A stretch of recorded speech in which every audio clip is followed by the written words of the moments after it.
Sebelum dimulai, saya ingatkan kembali untuk saling mengingatkan. Khawatir belum di-mute mungkin ya. Saling diingatkan, mohon di-mute dulu. Baik, kita mulai saja. Assalamualaikum warahmatullahi wabarakatuh.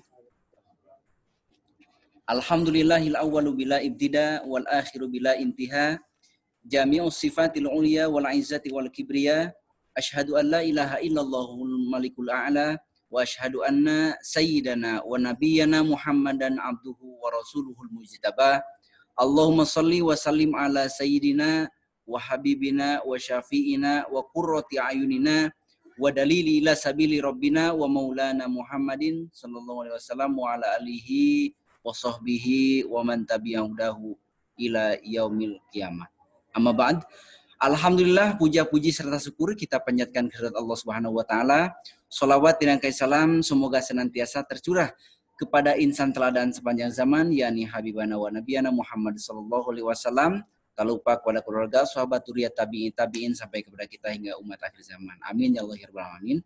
Alhamdulillah, pada kesempatan kali ini dalam kajian Ramadan 1441 Hijriah, Masjid Darul Ihsan yang bersinergi dengan Telkom Regional 3 Jabar mengadakan pengajian yang mengangkat topik Amaliyah Ramadan, orang-orang bertakwa di tengah ganasnya wabah COVID-19 bersama Al-Mukarram Al-Ustadz Ardiansah Ashari Hussein LCMA, dan telah hadir bersama kami Bapak Haji Muhammad Amanuddin, OSM Customer Care Telkom Regional Jabar. Dan alhamdulillah tadi sebelum pengajian juga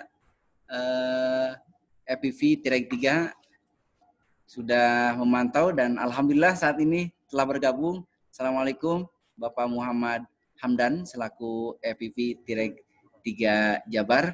Baik, agar majelis ini senantiasa semakin bertambah barokah, kita buka dengan bersama membaca Quran suratul Fatihah. Ala hadhihi niyyah wa ala kulli niyatin shalihah. Al-Fatihah. A'udzubillahi minasyaitonir rajim. Bismillahirrahmanirrahim. Alhamdulillahirabbil alamin arrahmanir rahim. Maliki iyyaka na'budu wa iyyaka nasta'in. Shiratal mustaqim, shiratal ladzina an'amta 'alaihim ghairil maghdubi 'alaihim waladdallin. Amin amin ya rabbal alamin.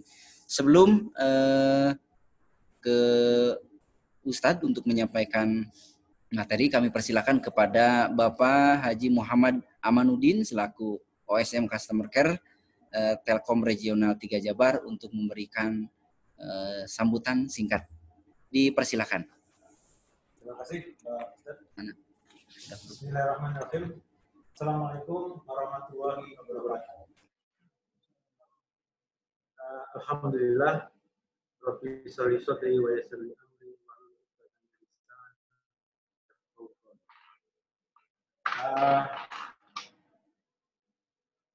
yang saya hormati Ustadz Ardiansah Ashari Hussein, yang saya hormati juga Bapak Muhammad Hamdan selaku juga dan seluruh pemirsa channel kajian Ramadan hari ini Jumat di 8 Mei tahun 2020.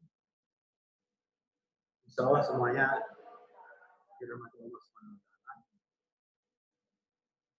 Tema kali ini dalam kajian Ramadan kali ini adalah Amaliyah Ramadan, orang bertakwa di tengah ganasnya wabah COVID-19. Nah, kalau kita bicara terkait dengan COVID-19, ini adalah memang saat ini sejak awal tahun 2020 ini menjadi bukan hanya menjadi topik ya, tapi bisa menjadi introspeksi kepada kita semuanya, begitu ya. Dan insya Allah semuanya ini nanti pasti akan ada hikmahnya. Nah, tentunya kita sebagai perusahaan telekomunikasi di Indonesia ini, PT Telkom dalam hal ini juga mendapatkan keberkahan juga, sekaligus juga dalam kesempatan yang sama banyak sekali gangguan ataupun komplain terhadap para pelanggan itu yang memang saat ini sangat membutuhkan hubungan telekomunikasi ini. Untuk itu, kami dari tim Customer Care Telkom Regional Jawa Barat harus bisa memastikan bahwa yang sangat berpengaruh adalah terkait dengan masalah orang, gitu ya. Masalah people. People ini sudah kena aturan distancing, gitu ya, social distancing atau physical distancing, yang ini berimpact sekali terhadap para teknisi, para sales force, para customer service yang ada di plaza-plaza itu untuk tidak bisa berkontak langsung atau meminimalisir hubungan terhadap kepada pelanggan. Ini juga yang akan mengurangi begitu ya, mengurangi engagement kita terhadap customer di saat-saat customer atau pelanggan ini sangat membutuhkan keberadaan jaringan telekomunikasi ini. Sehingga kita pastikan bahwa kami juga sudah memberikan bantuan kepada seluruh teknisi, sales force, dan juga customer service, mulai dari vitamin, kemudian masker, obat-obatan yang lain, gitu ya, apapun yang bisa menunjang untuk kemudahan bagi para tim yang ada di lapangan. Kemudian impact selanjutnya adalah terkait dengan proses. Proses mau tidak mau pasti ada perubahan karena hal ini COVID-19 ini juga memberikan impact yang luar biasa. Tidak hanya people-nya, prosesnya juga harus kita bisa mensikapi di lapangan. Contohnya adalah plaza. Plaza kami memang sejak awal bulan itu kita sudah tutup. Bulan kemarin itu juga sudah tutup plazanya seluruh Jawa Barat. Nah ini otomatis kita harus memanfaatkan, memaksimalkan channel 147 dan juga channel My IndiHome untuk yang menghubungi atau berkepentingan antara pelanggan dengan Telkom. Sehingga mungkin masih ada belum optimalnya channel tersebut, baik 147, kemudian My IndiHome, kami terus meningkatkan efektivitas untuk menghandle semua gangguan ataupun pasang baru yang ada di sini, sehingga tim Telkom pun juga insya Allah nanti di bulan Juni gitu ya, estimasinya itu kita sudah mendapatkan My IndiHome yang baru, yaitu My IndiHome X. Diharapkan bisa lebih user friendly sehingga pelanggan lebih gampang. Ini tidak lupa juga mengakomodir semua keinginan pelanggan supaya memberikan customer experience yang luar biasa bagi pelanggan. Yang terakhir adalah terkait dengan tool. Nah, tool ini juga yang perlu kita perhatikan karena dimensioning daripada tool ini juga sangat penting sehingga mampu mengakomodir kebutuhan pelanggan mulai dari menaikkan speed-nya, upgrade speed gitu ya, menambah mini pack-nya ataupun pasang baru yang benar-benar baru. Nah, ini harus satu kesatuan antara tiga faktor tersebut sehingga kita tetap bisa memberikan layanan terbaik bagi pelanggan, bagi masyarakat. Nah, mungkin nanti hikmahnya adalah insan Telkom nantinya diharapkan dengan adanya COVID-19 ini bisa memberikan hikmah yang luar biasa bagi insan Telkom pribadi maupun bagi perusahaan supaya menjadi lebih baik lagi di masa depan. Nah, tidak berpanjang lebar, kami tetap mohon dengan hormat, kami tetap support kepada tim yang ada di lapangan ya, dari tim Salesforce, tim teknisi, tim CSR maupun teman-teman di TA maupun yang menarikan jaringan yang lainnya, tetap semangat, bismillah, dan bekerja dengan ikhlas. Insya Allah nanti akan memberikan keberkahan buat pelanggan, buat perusahaan, buat lingkungan kita, dan buat negara kita Indonesia. Nah, kita balik ke topik kajian Ramadan kali ini, yaitu intinya adalah masalah takwa. Takwa ini mungkin ada dua hal terkait dengan iman dan juga dengan amal soleh. Nah, bagaimana implementasinya nanti di tengah ganasnya wabah COVID-19 ini, kita langsung alihkan waktu kita bincang kali ini kepada Pak Ustadz Haji Ardiansyah Asri Hussein SMMA. Silakan Pak Ustadz. Terima kasih. Assalamualaikum warahmatullahi wabarakatuh. A'udzubillahi minasyaitonirrajim. Bismillahirrahmanirrahim. Alhamdulillahirabbil alamin wa kafa wassalatu wassalamu ala nabiyil mustafa. Asyhadu an la ilaha illallah wahdahu la syarikalah wa asyhadu anna Muhammadan abduhu wa rasuluhu. Rabbi shrah lana sudurana wa yassir lana umurana wahlul 'uqdatam min alsinatina yafqahu aqwalana. Allahumma faqihna fid din wa 'allimna ta'wil wa la haula wa la quwwata illa billahil aliyyil azim. Hadirin hadirat keluarga besar Masjid Darul Ihsan beserta Telkom Regional 3 Jawa Barat.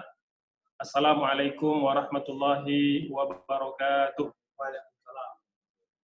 Alhamdulillah, kita bersyukur kepada Allah Subhanahu wa taala karena sampai hari ini 15 Ramadan kita diberikan umur, diberikan kesempatan, diberikan waktu oleh Allah Subhanahu wa taala untuk hidup, ya, menikmati keindahan ibadah pada bulan Ramadan. Kita berdoa semoga kesempatan yang telah Allah berikan ini dapat kita optimalkan, beramal soleh, dan kita investasikan dalam ketaatan-ketaatan kepada Allah Subhanahu wa taala. Hadirin hadirat Bapak Ibu yang dirahmati Allah Subhanahu wa taala, berbicara Ramadan, maka kita sedang berbicara sebuah madrasah, sebuah sekolah yang disiapkan oleh Allah Subhanahu wa taala kepada orang-orang yang beriman. Jadi betapa baiknya Allah Subhanahu wa taala dan betapa cintanya Allah Subhanahu wa taala, Allah masih memberikan kita bimbingan, masih memberikan kita arahan, ya, sekaligus pendidikan, ya, dalam sebuah bulan yang dinamakan sebagai bulan Ramadan. Jadi Ramadan adalah madrasah. Madrasah melahirkan, ya, alumni-alumni Ramadan yang bisa mencapai predikat bertakwa kepada Allah Subhanahu wa taala. Takwa dengan seluruh kandungan makna yang tersimpan dan terkandung pada kata makna itu, kata takwa itu sendiri, ya. Nah, hadirin yang dirahmati Allah Subhanahu wa taala, kalau kita membaca Al-Qur'an pada surah Al-Baqarah ayat tentang puasa, ayat 183, kemudian 185 dan 186, Allah menyebutkan ada beberapa variabel lain, ya, selain kata takwa itu sendiri yang merupakan target utama kita berpuasa, ya.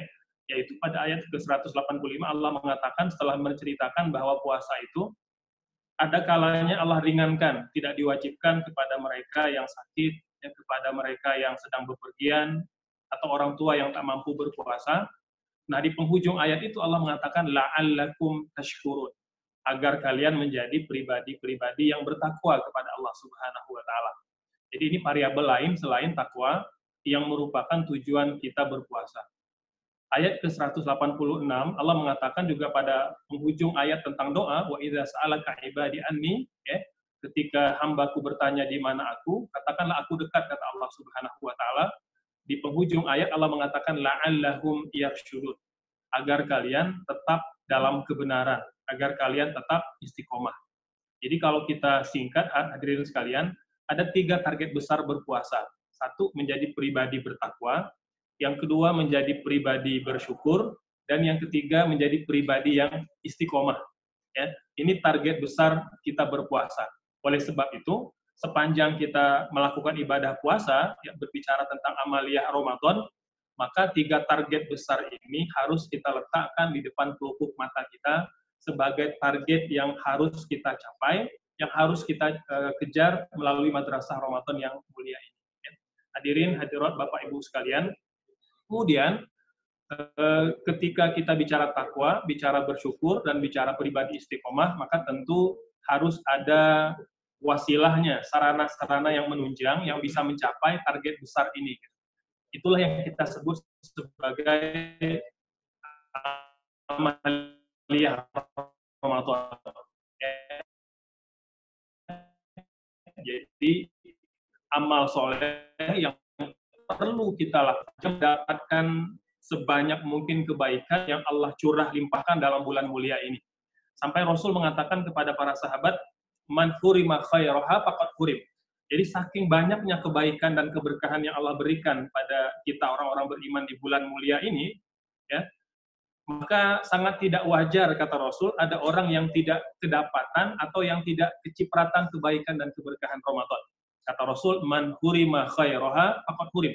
Betul-betul rugi orang yang bertemu Ramadan, ya, umurnya panjang sampai bertemu Ramadan, tapi ketika sampai di Ramadan, dia tidak powerful beribadah dalam bulan yang mulia ini.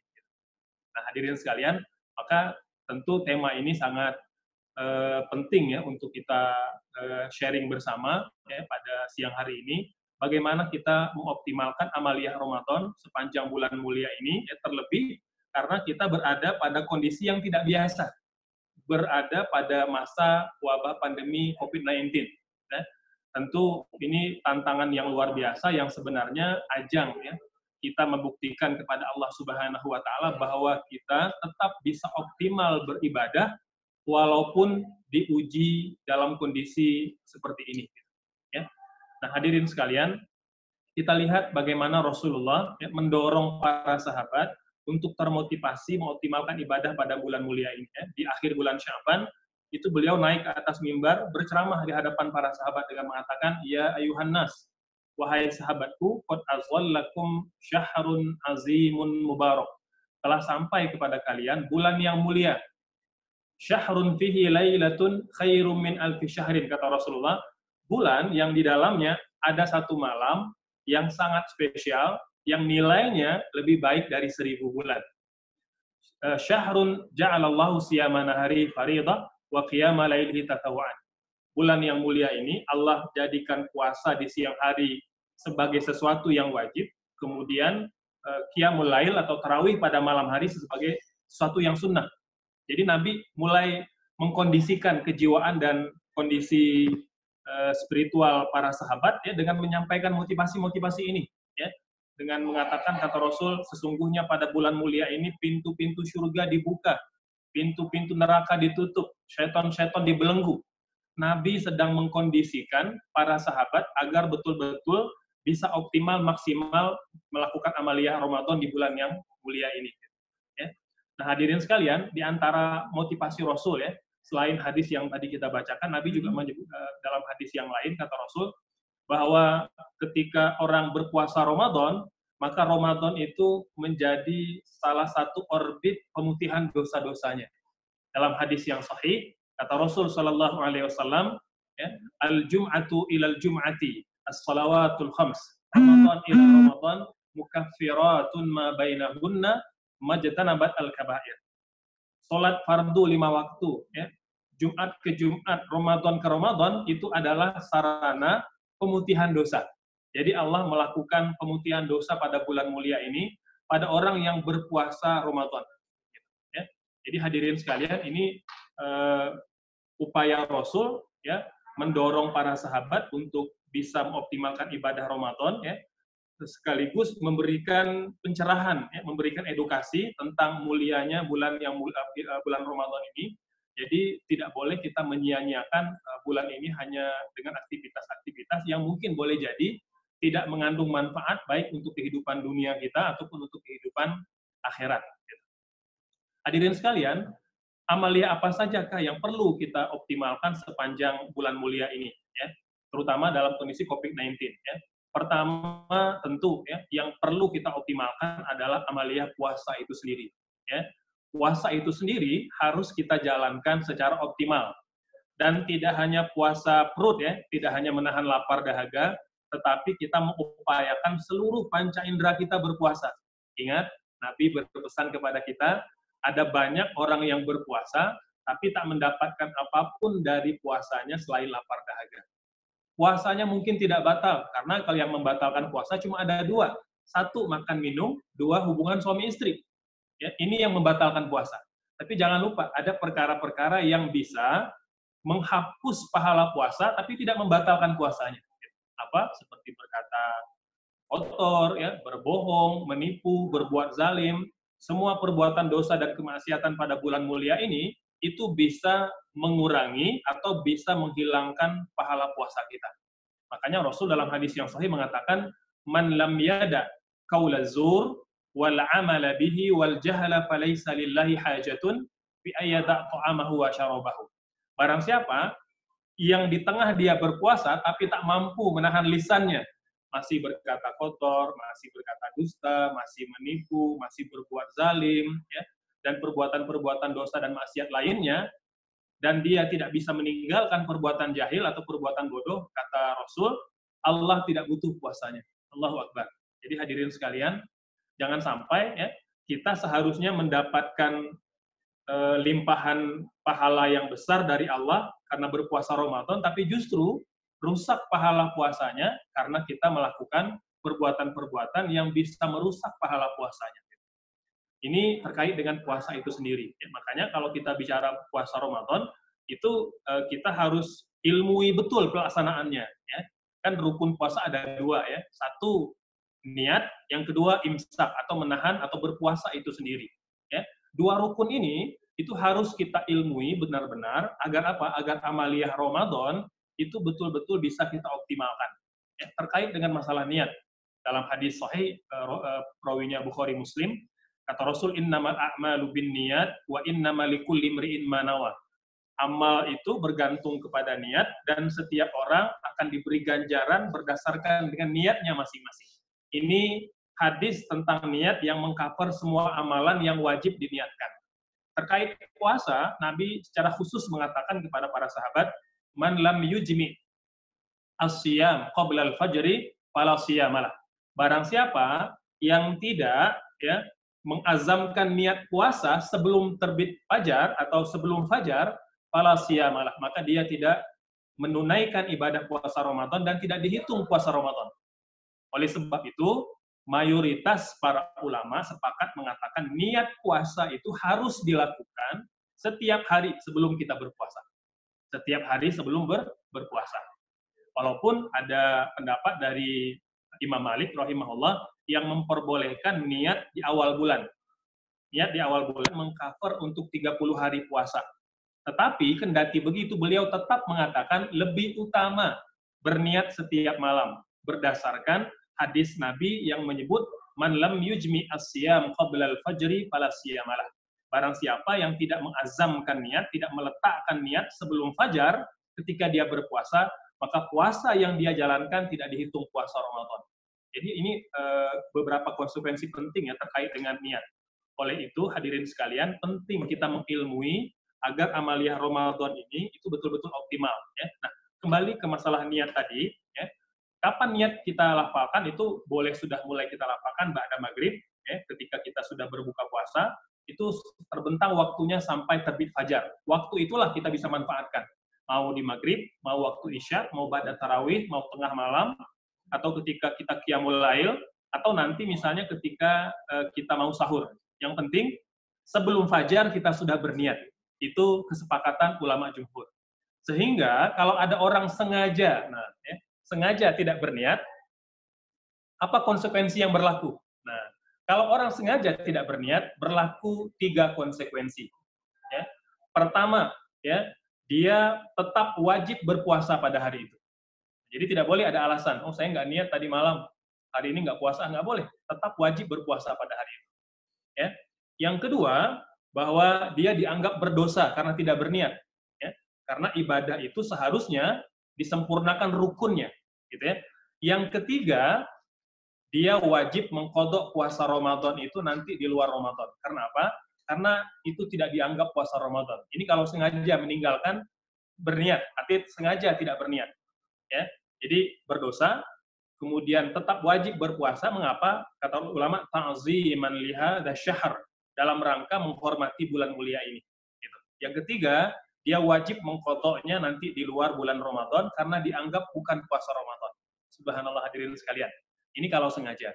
Kalau tidak sengaja bagaimana Ustaz? Kesiangan. Kalau kesiangan, maka menurut pendapat Imam Abu Hanifah dan direkomendasikan oleh Imam An-Nawawi rahimahullah bahwa yang tidak sengaja boleh terus meneruskan puasanya dan tidak wajib mengqadha puasanya karena itu terjadi dengan tidak sengaja. Jadi kapan dia berniat?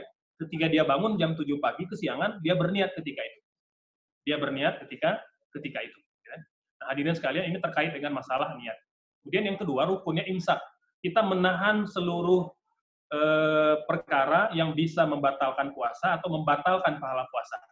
Membatalkan puasa, makan minum, hubungan suami istri. Membatalkan pahalanya, banyak. Semua perbuatan dosa itu bisa membatalkan pahala puasa. Yang kedua, hadirin sekalian, yang perlu kita optimalkan sepanjang bulan yang mulia ini adalah sunnah-sunnah puasanya. Nah, jadi sunnah-sunnah puasa. Kalau tadi puasa, ini sunnah-sunnah kita berpuasa. Apa diantaranya? Mengawalkan syahur, mengawalkan berbuka puasa, mengakhirkan sahur.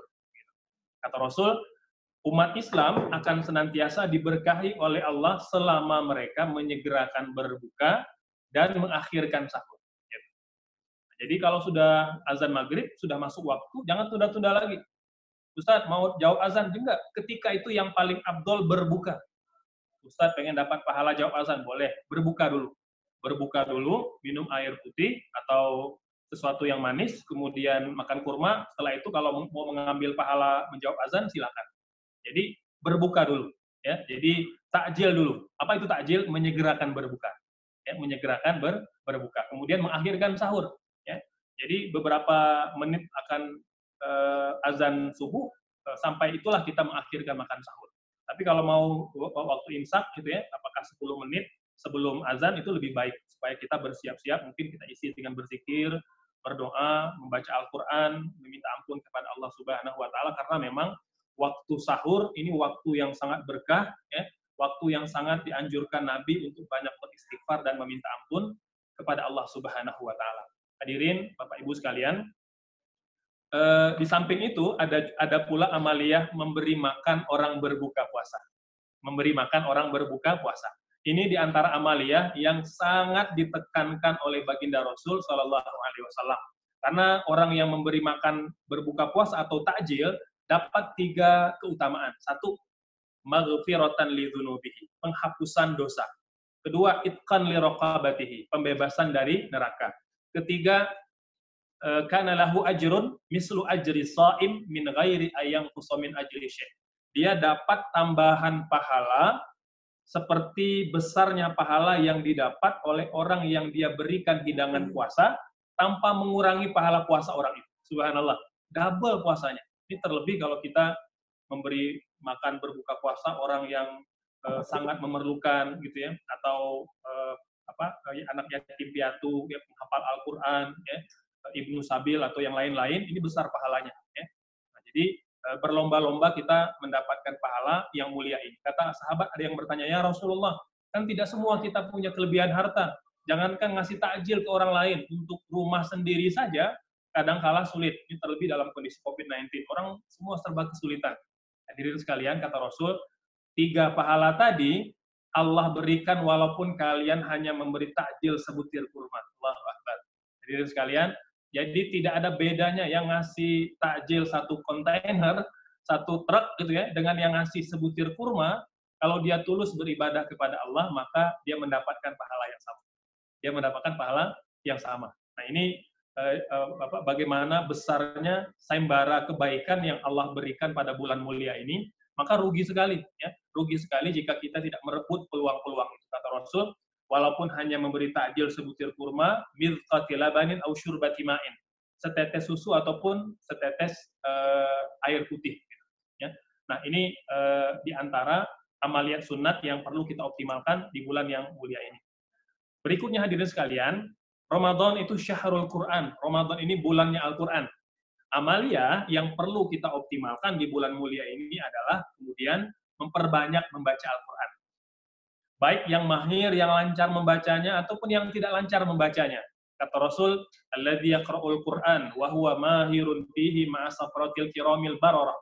Yang baca Quran dan dia lancar membacanya, maka setiap hurufnya itu akan mendapatkan kebaikan dan dia akan dikumpulkan nanti bersama dengan malaikat-malaikat yang mulia.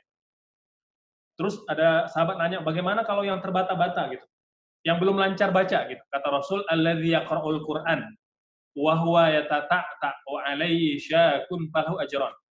yang baca Quran terbata-bata, nggak lancar, atau mungkin tajwidnya masih banyak yang belum benar, kata Rasul, walahu ajron, tetap dapat 2 pahala.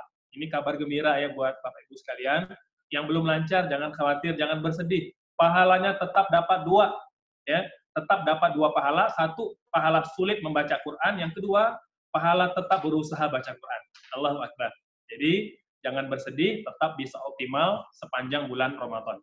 Berikutnya hadirin sekalian, yang perlu kita optimalkan adalah sholat sunnah ataupun ibadah-ibadah sunnah yang bernuansa mahzah atau ibadah ritual seperti rawatib, muakkadah ataupun ghairu muakkadah.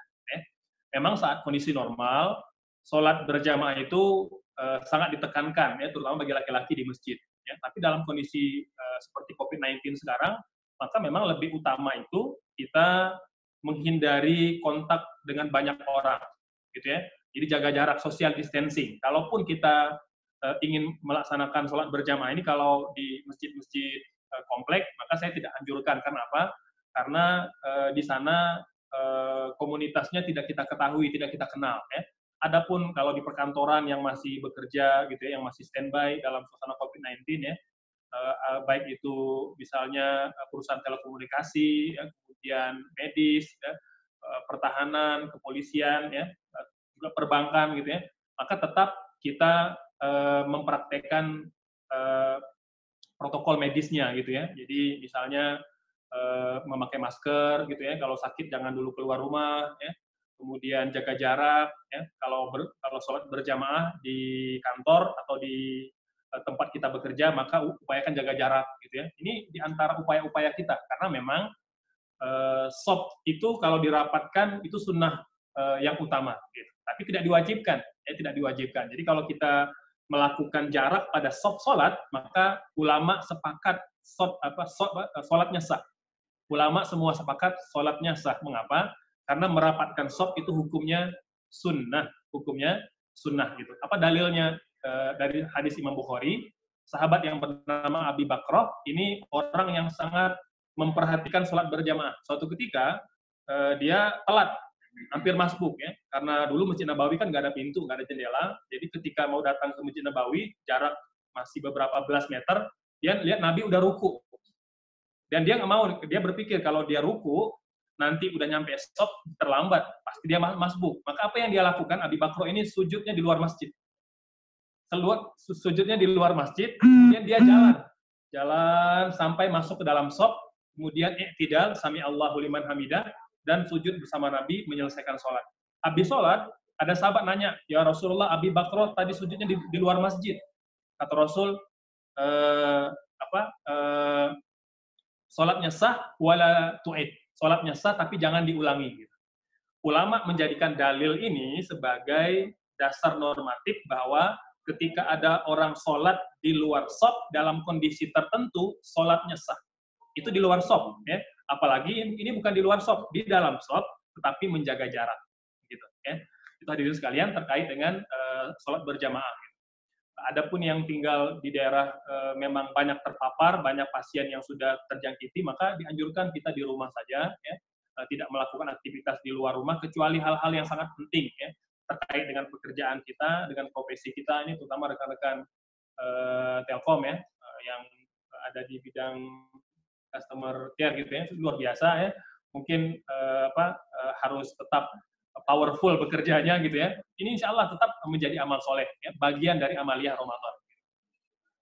Baik, ini waktunya sudah hampir habis, saya ringkaskan biar nanti bisa menjawab pertanyaan dari hadirin sekalian, ya.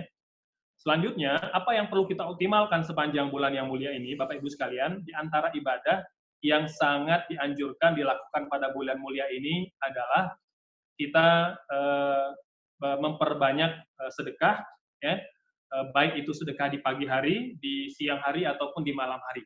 Ya. Nabi ini orang yang sangat dermawan, tetapi kalau sudah masuk bulan Ramadan, beliau berlipat-lipat kedermawanannya, sampai ungkapan hadis itu begini, Bapak Ibu, ka'annahu rihul mursalah. Nabi sangat ekstrim bersedekahnya di bulan Ramadan, itu seperti angin yang bertiup. Allahu Akbar. Artinya angin bertiup kan sepoi, gitu ya. Jadi tidak terlalu banyak kandasnya. Kalau kita mungkin kan ada niat, kadang kandas di mana gitu ya. Jadi terlalu banyak terminalnya gitu ya. Baru mau niat, kendor semangatnya, kandas gitu ya, nggak jadi bersedekah. Tapi Rasul subhanallah ekstrim sekali. Ya. Bahkan hadirin sekalian, dalam kondisi seperti sekarang, ini adalah kondisi terbaik kita bersedekah. Saya kasih satu hadis dari Rasulullah yang berpesan, ketika Nabi memotivasi para sahabat, tahukah kalian sedekah apakah yang terbaik? Sedekah apakah yang terbaik? Saya yakin jarang Bapak Ibu yang mendengar hadis ini karena mungkin jarang disampaikan. Ya. Kata Rasul, sedekah yang terbaik, wa anta sahihun syahid. Sedekah yang terbaik, ini jawaban kepada para sahabat yang nanya, wahai Rasul, sedekah apakah yang terbaik? Kata Rasul, sedekah yang terbaik, satu, saat kalian sedang sehat. Yang kedua, saat kalian sedang kikir-kikirnya, menghitung uangnya, khawatir ini kayaknya nggak cukup untuk biaya bulan ini kayaknya nggak cukup untuk untuk sekolah anak-anak, ini nggak cukup untuk bayar cicilan, ini nggak cukup untuk bayar macam-macam. Ya. Kata Rasul, justru ketika itulah momen terbaik untuk bersedekah. Mengapa orang sehat itu sangat lebih baik sedekahnya dibanding orang sakit? Orang sakit nggak punya hasrat, gitu ya. Nah, jadi kalau dia punya uang, ya, dia sudah nggak punya hasrat. Apalagi kalau misalnya sakitnya sudah agak parah, gitu ya. Dia sudah tidak punya keinginan yang banyak. Ya.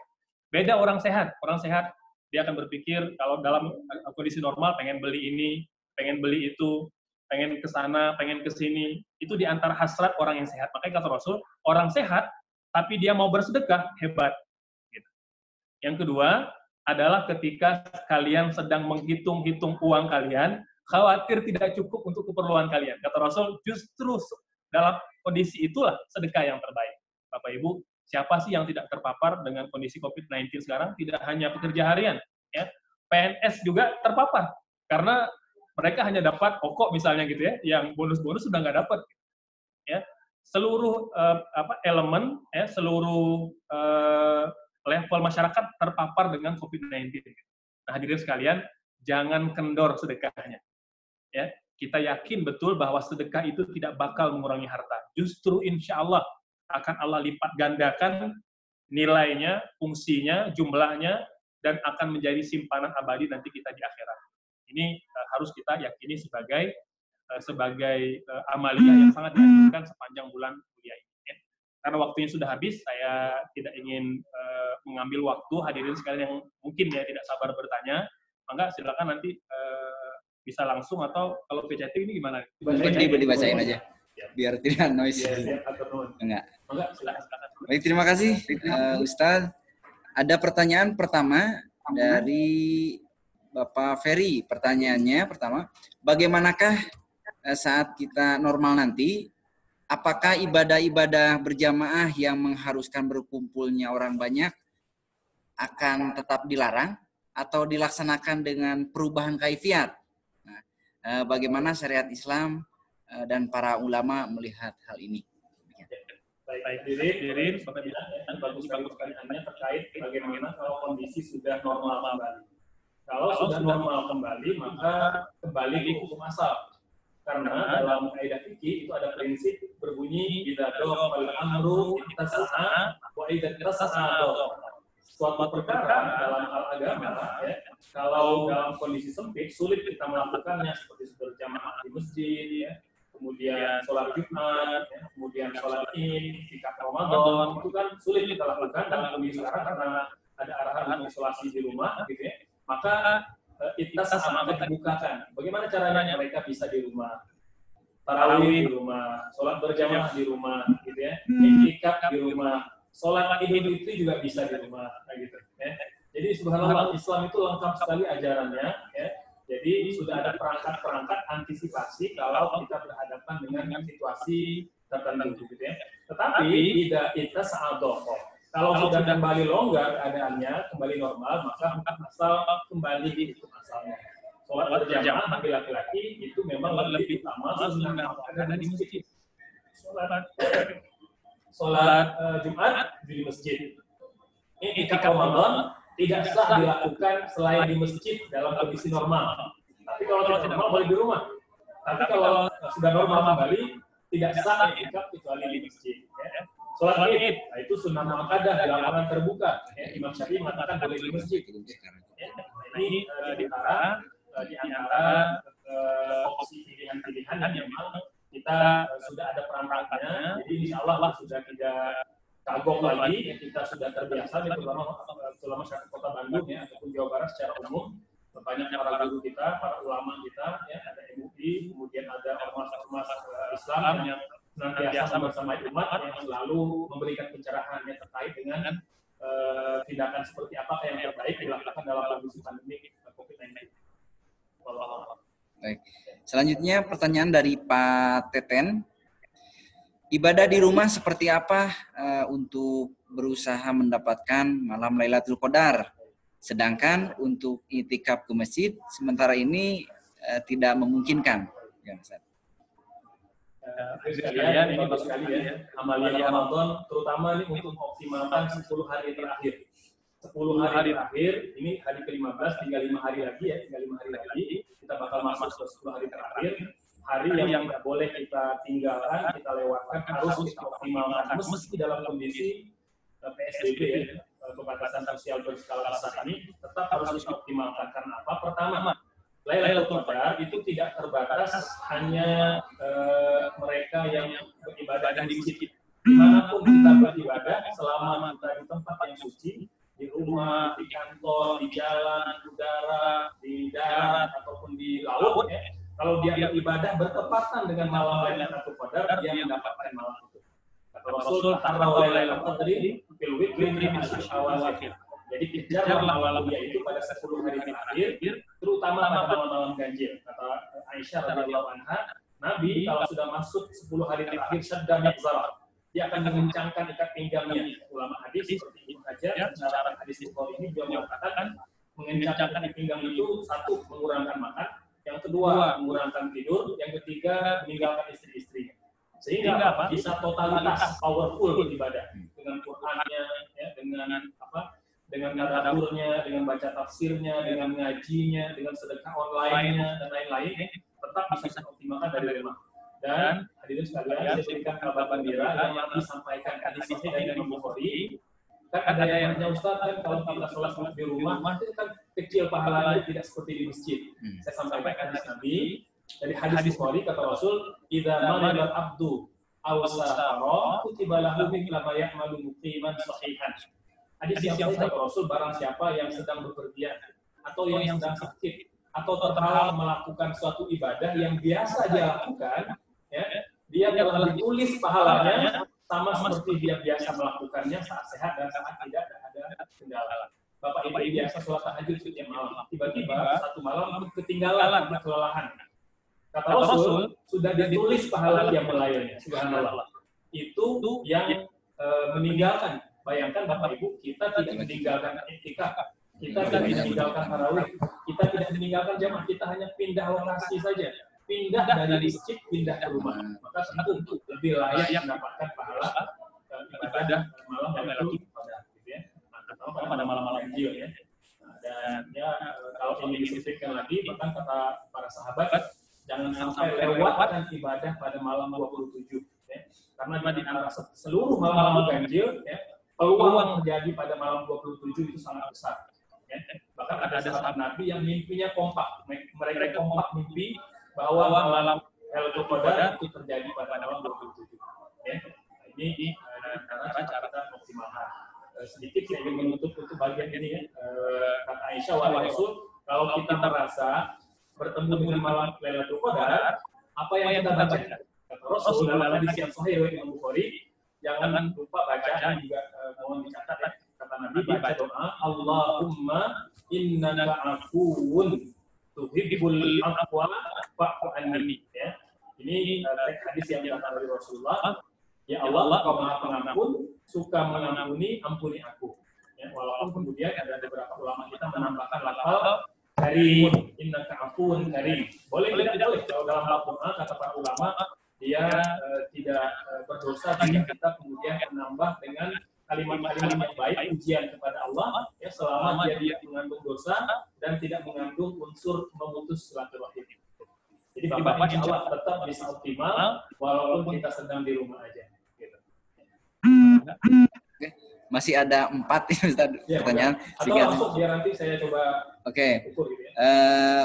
Pertama, langsung aja mungkin pertanyaannya pertama dari Pak Yudidori. Bila orang kesiangan dalam bersahur jam 7 pagi baru bangun tidur gitu, dan dibolehkan, jadi ada Ustadz pernah bilang ada orang kesiangan dalam bersahur jam 7 pagi baru bangun dan dibolehkan untuk melanjutkan berpuasa. Nah, yang ditanyakan adalah bagaimana sahurnya? Itu pertanyaan dari Pak Dori. Selanjutnya dari Pak Agus Supriyadi, mohon penjelasan tata cara sholat Idul Fitri sekeluarga di rumah bila COVID-19 ini masih belum berakhir. Selanjutnya dari Pak Daro, saat bulan puasa dan era COVID-19 ini dianjurkan untuk melakukan amaliyah melalui sedekah. Akan tetapi sedekah dikirim via medsos lalu dilaporkan. Bukankah manakala berbuat kebaikan dengan tangan kiri dan tangan kanan tidak perlu tahu? Nah, tergolong apakah sedekah seperti itu? Apakah termasuk amaliyah yang bertakwa? Mohon penjelasan. Terakhir dari Pak Khairus Soleh, mana yang lebih utama untuk tadarus di bulan Ramadan ini? Apakah mengutamakan jumlah khataman Qur'annya, jadi beberapa kali khatam, atau mendalami artinya? Demikian, tafadhal.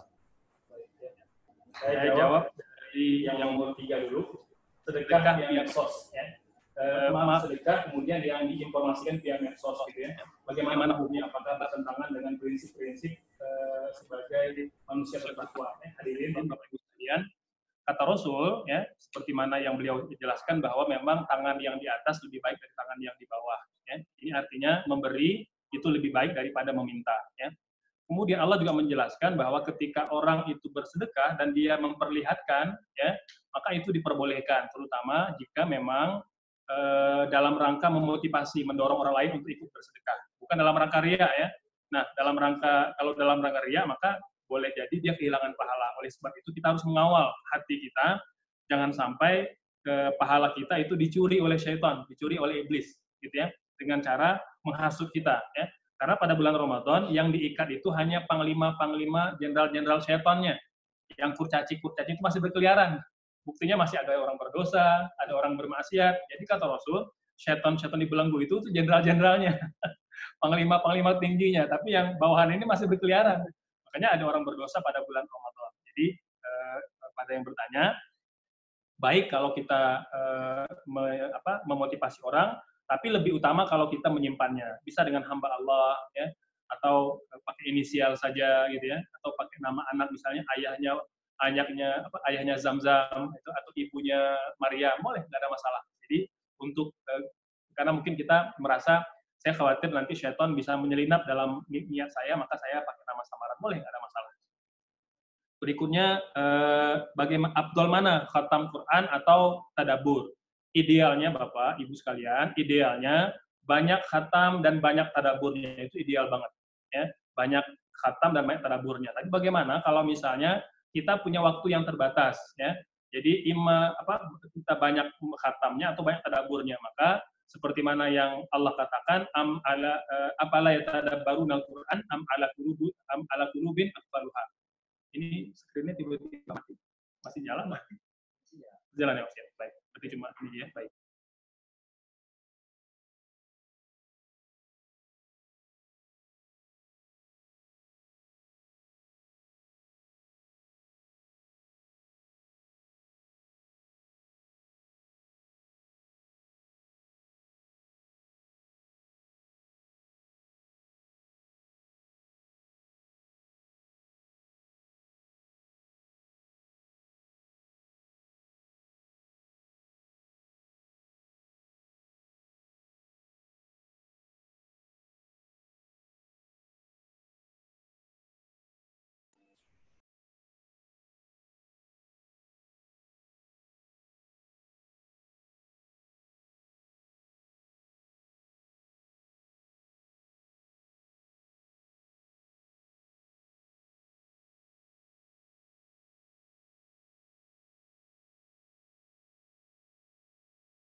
Sudah, ya. Baik.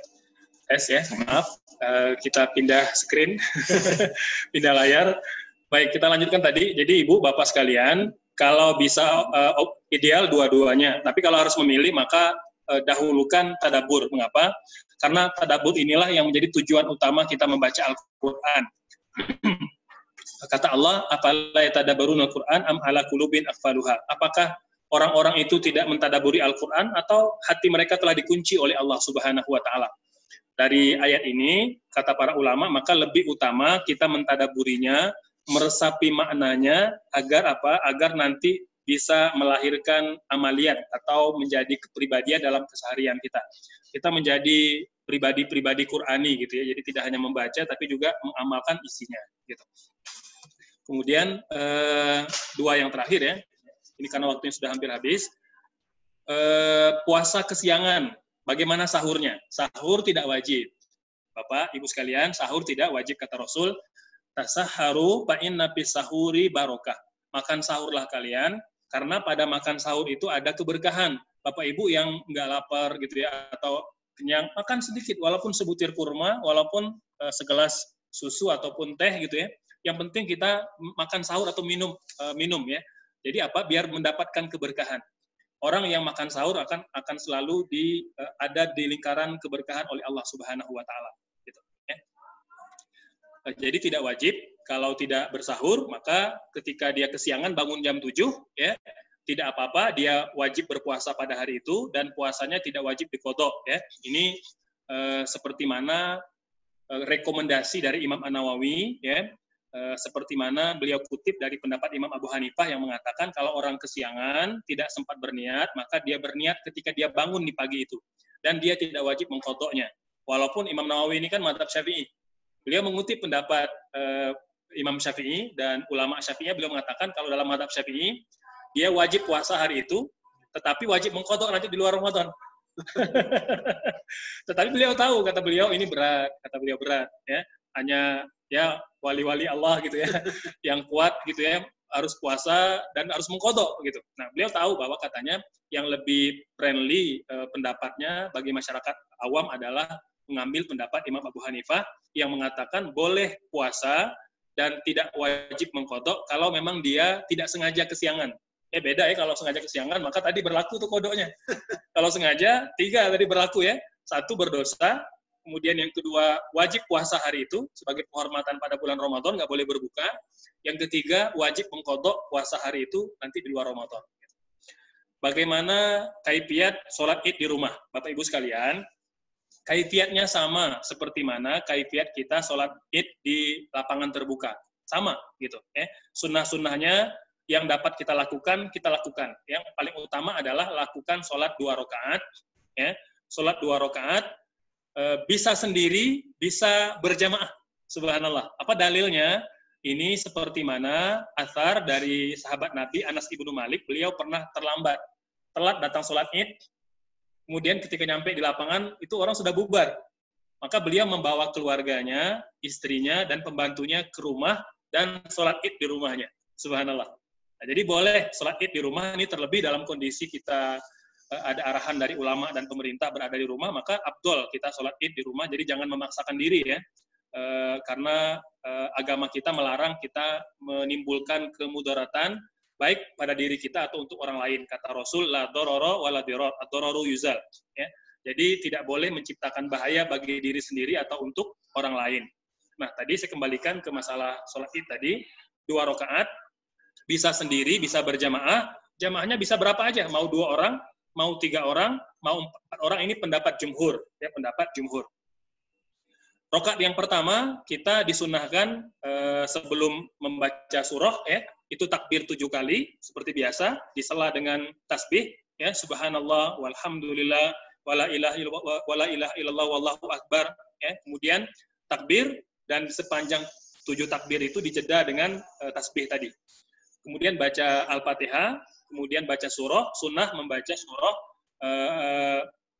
Al-A'la, sabbihisma rabbikal a'la, kalau hafal. Kalau tidak hafal, boleh baca pakai mushaf, gitu ya, atau hafal surah-surah yang mampu kita baca. Rakaat yang kedua, sebelum kita mulai baca surah, takbir 5 kali. Kalau tadi di rakaat pertama 7 kali, rakaat kedua kita baca 5 kali, takbir 5 kali. Di sela-sela takbir itu kita jeda dengan tasbih, baru baca surah Al-Fatihah, kemudian surah Al-Ghasyiyah. Ya. Hal ataka hadithul Ghasyiyah. Ini kalau hafal. Kalau tidak hafal bisa pakai mushaf atau bisa baca surah-surah yang telah kita hafal gitu.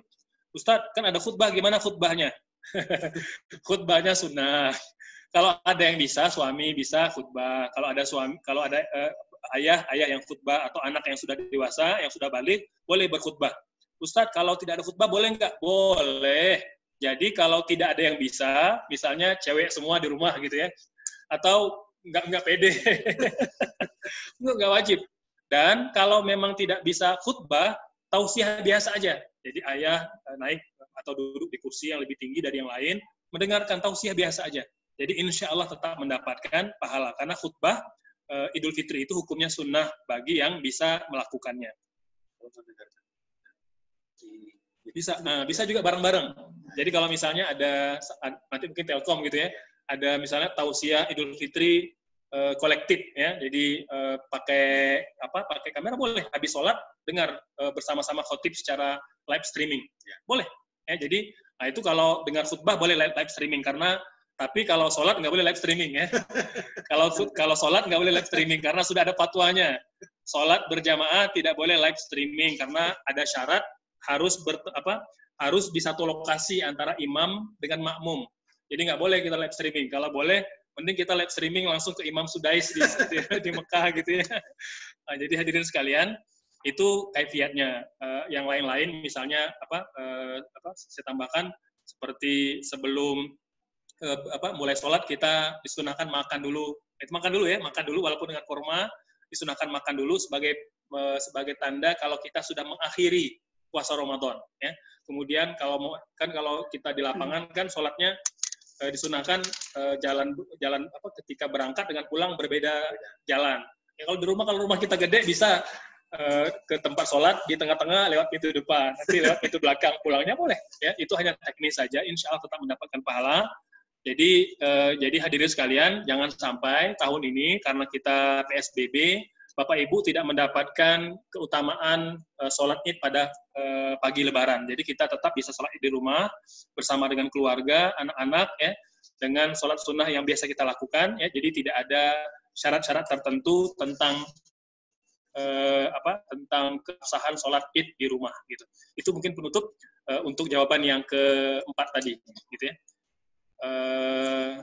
Maksudnya tutup doa Ustaz. Baik, sekalian, kita sudah sampai di akhir kajian. Kita berdoa kepada Allah Subhanahu wa taala, dan doa orang yang berpuasa itu mustajab. 3 doa yang tidak ditolak oleh Allah, salah satunya doa orang yang berpuasa sampai dia berbuka. Kita berdoa semoga Allah melimpahkan kesehatan dan keberkahan pada keluarga kita, pada pasangan kita, anak-anak kita, kepada masyarakat kita, kepada bangsa kita, ulama dan pemimpin kita, guru-guru kita, serta Allah segera mengangkat wabah penyakit ini dari bumi kita Nusantara dan dari seluruh dunia Islam dan termasuk juga seluruh dunia. Kita berharap semoga Ramadan membawa keberkahan dengan segera berakhirnya wabah COVID-19. Amin amin ya rabbal alamin. A'udzubillahi minasyaitonirrajim. Bismillahirrahmanirrahim. Hamdan na'imin, hamdan syakirin, hamdan yuwafiqu mazidah. Ya Rabbana lakal hamdu kama yanbaghi li jalali wajhika wa 'azimi sultanik. Allahumma shalli ala Muhammad wa ala alihi wa sahbihi wa sallim. Allahumma ighfir lana dzunubana wa li walidina warhamna warhamhum kama rabbawna shaghira. Rabbana zalamna anfusana wa illam taghfir lana wa tarhamna lanakunanna minal khasirin. Allahumma inna nas'aluka salamatan fid din wa 'afiyatan fil jasad wa ziyadatan fil ilmi wa barakatan fil rizqi wa taubatan qabla al-maut wa rahmatan 'inda al-maut wa maghfiratan ba'da al-maut. Allahumma hawwin 'alaina fi sakaratil maut wan najata minan nar wal 'afwa 'inda al-hisab. Allahumma shfina wa mashfi maradana wa maradal muslimin. Allahumma shfina wa iyyahum shifaan 'ajila shifaan la yughadiru ba'dahu saqama. Allahumma arham mautana wa mautal muslimin. Allahumma ighfir lahum warhamhum wa'afihim wa'fu anhum wa akrim nuzulahum wa wasi' marhalahum. Allahumma inna na'udzubika minal barasi wal jununi wal juzami min sayyi'il asqami ya arhamar rahimin. Rabbana hab lana min azwajina wa dhurriyyatina qurrata a'yun waj'alna lil muttaqina imama. ربنا آتنا في الدنيا حسنة وفي الآخرة حسنة وقنا عذاب النار وصلى اللهم على سيدنا Muhammad wa ala alihi wa sahbihi wasallim walhamdulillahi rabbil alamin. Demikian berakhir kajian kita. Saya mohon izin untuk pamit. Mohon maaf atas segala kekurangan. Terima kasih atas segala perhatian. Bertemu lagi di kajian berikutnya. Astagfirullah. Wassalamualaikum warahmatullahi wabarakatuh. Waalaikumsalam warahmatullahi wabarakatuh. Terima kasih, jazakumullah khair Ustaz. Alhamdulillah kita telah mengikuti pengajian bersama Ustaz Ardiansah Azhari Husain. Insya Allah kita akan ketemu di hari Senin, Rabu, dan Jumat di channel yang sama. Mudah-mudahan aktivitas kita bernilai ibadah di hadapan Allah Subhanahu wa taala menjadi kunci keberkahan, kesuksesan bagi kehidupan kita semua. Amin ya Allah wa amin. Kita tutup dengan doa akhir majelis. Subhanakallahumma wa bihamdika asyhadu an la ilaha illa anta astaghfiruka wa atubu ilaik. Assalamualaikum warahmatullahi wabarakatuh.